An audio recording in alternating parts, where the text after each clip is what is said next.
আপনিই তো 18 কোটি মানুষের যে দায়িত্ব গ্রহণ করেছেন, সেই দায়িত্ব পালনকালে আপনাকেই তো কষ্ট দিবে, অন্য কাউকে নয়। কারণ 16টি বছর আমরা নির্যাতিত হয়েছি। 16টি বছর পার্শ্ববর্তী একটি দেশ ভারত কর্তৃক নিয়ন্ত্রিত হাসিনা সরকার বাংলাদেশের সকল সম্পদ লুট করে, বাংলাদেশের ইতিহাসকে বিলুপ্ত করে, বাংলাদেশের সংস্কৃতিকে ধ্বংস করে, বাংলাদেশের সেই সংবিধানকে তছনছ করে দিয়ে তার পিতা যখন একদলীয় শাসন ব্যবস্থা কায়েম করেছিলেন, বাংলাদেশের মানুষ 1971 সালে যুদ্ধ করে দেশ স্বাধীন করেছিল। সেই দেশের মানুষের প্রতি আপনার পিতা শেখ মুজিব,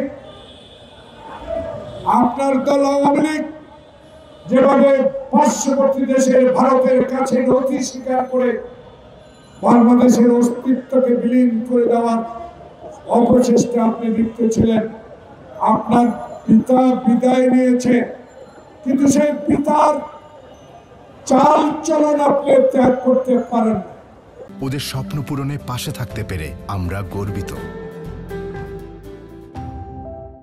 সেই পিতাকে অনুসরণ করে 71 সালে যে বীর মুক্তিযোদ্ধারা অস্ত্র হাতে খালি পায়ে একটি দুর্ধর্ষ বাহিনীর বিরুদ্ধে যুদ্ধ করে দেশ স্বাধীন করেছে, সেই দেশের প্রতি আপনার কোনো হাসিনা ভালোবাসা ছিল না।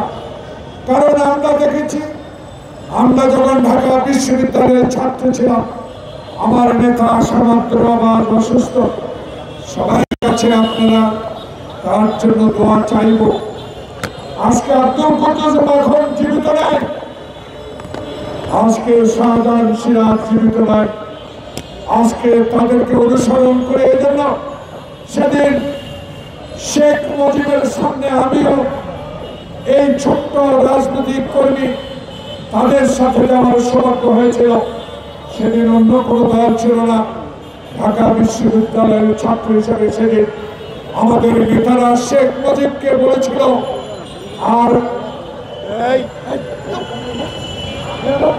আর রক্তক্ষরণ না। পূর্ব পাকিস্তানের মানুষ 47 সালের পর থেকে আজকে নির্যাতিত, 22 পরিবারের নামে লুণ্ঠন করে নিয়ে যাচ্ছে। পূর্ব পাকিস্তানের মানুষের প্রতি পশ্চিমাদের কোনো ভালোবাসা ছিল না। এখন এই সময় আসুন আমরা এই পাকিস্তানকে বাংলাদেশ নামে স্বাধীন ঘোষণা করি। প্রিয় বন্ধুগণ, সেদিন শেখ মুজিবুর রহমান আস্মরণ করে বলেছিলেন, আমি আন্দোলন সংগ্রামে ছিলাম, আমি অস্বীকার করি না। সেদিন বলেছেন পাকিস্তানের প্রধানমন্ত্রী 1 মিনিটের জন্য আমাকে হতে হবে। প্রিয় বন্ধুগণ, সেদিন 71 সালের 25শে মার্চ এই অঘটন ঘটতো না।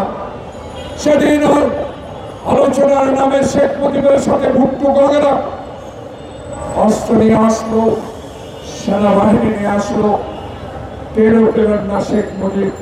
কারণ তার ধ্যান ধারণা ছিল একক সংখ্যাগরিষ্ঠতা পেয়েছি, পাকিস্তানের প্রধানমন্ত্রী আমি। বন্ধুগণ, সেই দল আওয়ামী লীগ, যে দল কোনদিন মানুষের অধিকার, মানুষের স্বাধীনতার প্রতি বিশ্বাস ছিল না। শেখ মুজিব নিজে বলেছে লন্ডনে এসে সেই সাংবাদিককে কি হয়েছে বাংলাদেশে। বন্ধুরা, আজকে আমাদের দুঃখ হয় আওয়ামী লীগকে নিয়ে, যে আওয়ামী লীগ বাংলাদেশের স্বাধীনতার সপক্ষের লড়াই দাবিদার, যে আওয়ামী লীগ শহীদ প্রেসিডেন্ট জিয়াউর রহমানের মতো একজন সৎ ব্যক্তি, যে আওয়ামী লীগ অস্ত্র হাতে জিয়া দেশের স্বাধীনতা ঘোষণা করে যুদ্ধ করেছেন, সেই জিয়াকে উঠে শেখ হাসিনা পাকিস্তানের দালাল বলেছেন। প্রিয় বন্ধুগণ, স্বাধীনতা যুদ্ধে কারা ছিল? এদেশের জনগণ হাফ প্যান্ট পরে খালি পায়ে, দালাল ছেলেরা কৃষক, জনতা, শ্রমিক, সেদিন পার্শ্ববর্তী একটা দেশে আশ্রয় নিয়ে ট্রেনিং নিয়ে 7 দিনের মাথা অস্ত্র হাতে নিয়ে যুদ্ধ করে অকাতরে জীবন বিসর্জন দিয়ে আপনার পিতাকে সেদিন ক্ষমতায় বসিয়েছিলেন।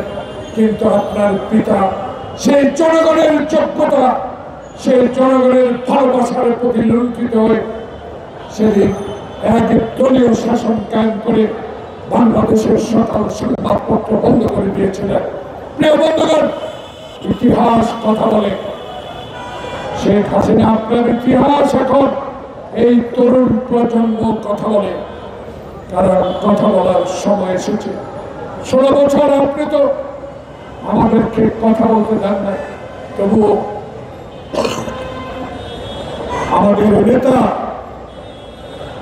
আমাদের নেত্রী খালেদা জিয়া, তারেক রহমানের দুঃসাহসিক সাহস আমাদেরকে রাস্তায় রেখেছে।